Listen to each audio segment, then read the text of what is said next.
Now, you might ask, why do you have to have different hechsherim? And the answer is because people have different standards. One of the most important lessons that we're going to learn about is what's called mitzvos hatolios ba'aretz, which are mitzvos that you can only do in Israel. So some of them are like Shemitah, where every 7th year we don't plant.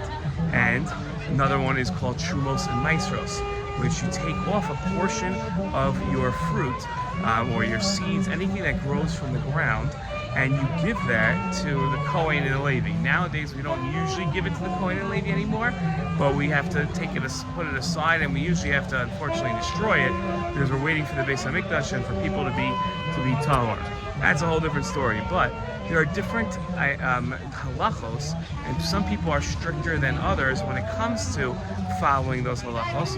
So, for instance, some people, when it comes to Shemitah, might be okay with selling their field to a non-Jew and then saying, since a non-Jew doesn't have to keep Shemitah, I can eat the food that's grown during that time and I can plant during that year. Normally I'm not allowed to plant during Shemitah, something you all know, but maybe if I sell the land to a non-Jew, then I can. And that's called heter mechira, which means like selling the land permissively during Shemitah. So some people will say, okay, I'll eat fruit that grows like that. And other people might say, no, I don't think that really works, or I don't want to rely on that. I want to just have food that's not grown during Shemitah year, food that either comes from the 6th year or from the 8th year, or food that comes from outside of Israel, which doesn't have that problem.